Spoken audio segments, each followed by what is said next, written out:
Swachh Bharat Abhiyan Swachh Bharat machine. మన ప్రియతమ ప్రధానమంత్రి నరేంద్ర మోడీ గారు స్వచ్ఛ భారత్ కార్యక్రమాన్ని గాంధీ జయంతిని పురస్కరించుకుని అక్టోబర్ 2, 2014 ప్రారంభించారు. ఈ కార్యక్రమం ముఖ్య ఉద్దేశం 2019 అక్టోబర్ 2 గాంధీ జయంతి కల్లా భారతదేశం క్లీన్ దేశంగా చూడాలి అని, చెత్త లేని భారతదేశాన్ని చూడాలి అని ఈ కార్యక్రమం యొక్క ముఖ్య ఉద్దేశం. దీనికోసం ఆయన ప్రజలకు కొన్ని సూచనలు చేశారు. అవి ఏమిటంటే, ప్రతి భారతీయుడు వారంలో ఒకరోజు తమ చుట్టూ ఉన్న పరిసరాలను శుభ్రం చేసుకోవడం, ప్రతి ఇంటిలోనూ మరుగుదొడ్లు నిర్మించడం, ఆరు బయట మల విసర్జన చేయకూడదు, చేయనివ్వకూడదు, వ్యర్థ పదార్థాలను ఎక్కడ పడితే అక్కడ వేయకూడదు, వేయనివ్వకూడదు, మన పరిసరాలను ఎల్లప్పుడూ శుభ్రంగా ఉంచుకోవాలి. ఇక్కడ కొన్ని చిన్న విషయాలను మనం చర్చిద్దాం. అసలు చెత్త ఎందుకు ఎక్కువగా పెరిగిపోతుంది, మల విసర్జన ఆరు బయట చేయడానికి గల పరిస్థితులు ఏమిటి, మన పరిశ్రమల నుంచి వచ్చే వ్యర్థాలను ఏమి చేస్తున్నారు? నాకు తెలిసి చెత్త ఎక్కువగా నిల్వ ఉండడానికి ఏకైక కారణం ప్లాస్టిక్. ఈ పదం చాలు ప్రపంచం చెత్తలో మునిగి తేలుతుందని చెప్పడానికి. ఇది అందరికీ తెలిసిన నిజం. ఒక భయంకర భూతాన్ని మన నిత్య జీవితంలో ఒక భాగంగా మార్చేసుకున్నాం. అదే ప్లాస్టిక్. మనం ఉపయోగించే 10 వస్తువుల్లో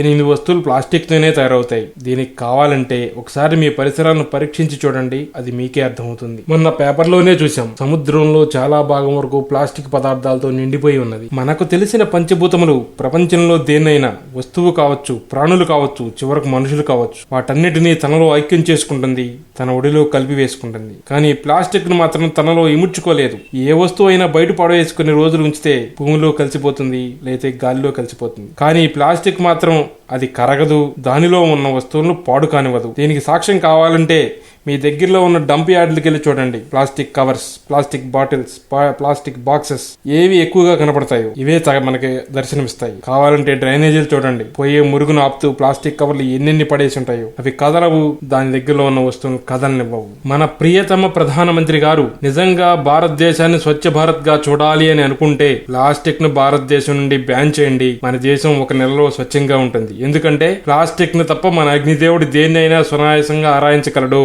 అంతే. దీనివల్ల కొందరు ఇబ్బంది పడవచ్చు, కానీ దేశం బాగుపడుతుంది. ప్రపంచానికి ఒక మంచి సందేశాన్ని ఇచ్చిన వాళ్ళం అవుతాం. ఇక తర్వాతి సమస్య బహిరంగ మల విసర్జన.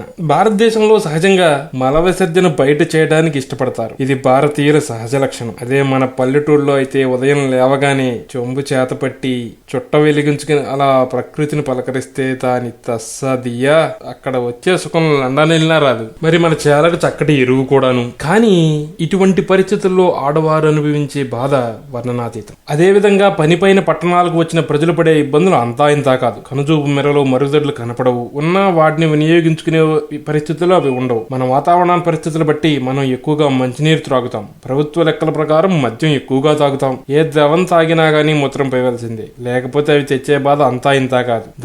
దాన్ని కంట్రోల్ చేయడం ఎవరి వల్ల కాదు. మహా అయితే గంట ఆగుతారు, అంతే. అటువంటి పరిస్థితుల్లో మరుగుదొడ్లు అందుబాటులో లేకపోతే ఇక చేసేదేముంది? ఎక్కడ గోడ కనపడితే అక్కడ బొమ్మేసేయటమే. ఇటువంటి పరిస్థితుల్లో స్త్రీలు అనుభవించే నరకం మాటల్లో వర్ణించలేం. కొందరు స్త్రీలైతే ఆ బాధలు భరించలేక బయటికి వచ్చేటప్పుడు వీరు మంచినీరు త్రాగడం మానివేస్తారు. అందువల్ల అనేక విచిత్ర అనారోగ్యాలకు గురవుతూ ఉంటారు. ఈ విషయంలో మనం ముఖ్యంగా చర్చించవలసినది ప్రభుత్వ మరుగుదొడ్లు. అవును, మరుగుదొడ్లను ప్రతి గ్రామంలో, పల్లెల్లో, పట్టణాలలో, నగరాల్లో ప్రతి చోట నిర్మించాలి. అవును, మన ప్రధానమంత్రి గారు నిజాయితీగా బహిరంగ మల విసర్జన అనే కార్యక్రమాన్ని నివారించాలి అంటే ప్రభుత్వ మరుగుదొడ్లను నిర్మించాలి. ప్రతి కిలోమీటర్కు ఒక మరుగుదొడ్డు నిర్మించాలి. జనాభాను బట్టి వాటి సంఖ్య ఉండాలి. వాటిని శుభ్రపరచడానికి ఉద్యోగులను కేంద్ర ప్రభుత్వం పనివారిగా నియమించాలి. వారికి ఇచ్చే సదుపాయాలను వారికి కల్పించాలి. మరుగుదొడ్లను శుభ్రంగా లేకపోతే అధికారులను, నిర్వాహకులను అందరినీ శిక్షించాలి. నియమాలు కఠినంగా ఉంచాలి. నాకు తెలిసి చాటుగా చేయవలసిన పనిని ఎవరూ బహిరంగంగా చేయడానికి ఇష్టపడరు. తప్పని పరిస్థితుల్లో తప్ప. మనం ఆ పరిస్థితిని కల్పించకుండా ఉంటే చాలు. మన భారతదేశంలో ఎక్కడా అటువంటి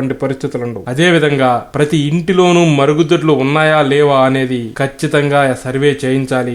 వాటిని లేకపోతే దగ్గరుండి నిర్మించాలి. స్వచ్ఛ భారత్ కోసం మోడీ గారు స్వచ్ఛ మరుగుదొడ్లను నిర్వహించడం కూడా చాలా అవసరం. నాకు తెలిసి ఈ సమస్యకు ఇది ఒక్కటే పరిష్కారం. మరుగుదొడ్లు నిర్మించిన తర్వాత, ప్లాస్టిక్ ను బ్యాన్ చేసిన తర్వాత మనం మన తోటి వారు తప్పు చేస్తే చప్పట్లు కొట్టవచ్చు. అప్పటి వరకు చప్పట్లు కొట్టించే బాధ్యత మోడీ గారికి కానీ, కొట్టే అర్హత మనకు గాని లేదు లేదు, రాదు. అదే విధంగా పరిశ్రమల్లో వ్యర్థాలను ఏమి చేస్తున్నారు అని ప్రతి కంపెనీ నుండి వివరాలు తెలుసుకోవాలి. వారు చెప్పిన విధంగా చెయ్యకపోతే ఎంత విలువైన పరిశ్రమ అయినా సరే మూయించి వేయాలి. ప్రజల ఆరోగ్యం కంటే ఏదీ ముఖ్యం కాదు. మోడీ గారు నిజంగా నిజాయితీగా స్వచ్ఛ భారత్ ను తాను బ్రతికుండగానే చూడాలి అని అనుకుంటే ప్లాస్టిక్ ను బ్యాన్ చేసి తీరవలసిందే. ప్రభుత్వ మరుగుదొడ్లను నిర్మించి నిర్వహించవలసిందే. పరిశ్రమల వ్యర్థాలను క్రమబద్ధీకరించాల్సిందే. ఇవి చేసిన తర్వాత మనం ఎవరైనా తప్పు చేస్తే వారిని గట్టిగా మనం నిలదీయవచ్చు. అప్పటి వరకు ఎవరిని అడగడానికి కూడా అర్హత లేదు. వారు చెప్పే సమస్యలు వారు చెప్తారంతే.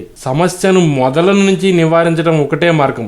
లేకపోతే జరిగేది ఏంటంటే మన పని మానుకుని చెత్తను ఒక చోట నుండి మరో చోటకి వేయటం. దీనివల్ల పారిశుద్ధ్య కార్మికులకు పని లేకుండా చేయటం తప్ప ఏమీ ఉండదు. స్వచ్ఛ భారత్ కార్యక్రమం చేయటం వల్ల మన ఇంటి పక్కన ఉన్న చెత్త వేరే వాళ్ళ ఇంటి పక్కకు చేరుకుంటుంది తప్ప నాశనం అవ్వదు. ఈ విషయం గురించి ఆలోచించి 2019 కల్లా స్వచ్ఛ భారత్ కార్యక్రమాన్ని పూర్తి చేయాలి. భారత్ ను స్వచ్ఛంగా చూపించాలి. ప్రపంచ దేశాలకు మేము చెత్త లేని దేశంగా ఉన్నాం అని నిరూపించాలి అని నేను మనస్ఫూర్తిగా కోరుకుంటూ మోడీ గారు స్వచ్ఛ భారత్ కార్యక్రమాన్ని విజయవంతం చేయాలని ఆశిస్తూ మీ కామన్ మ్యాన్. జై హింద్, జై హింద్, జై హింద్.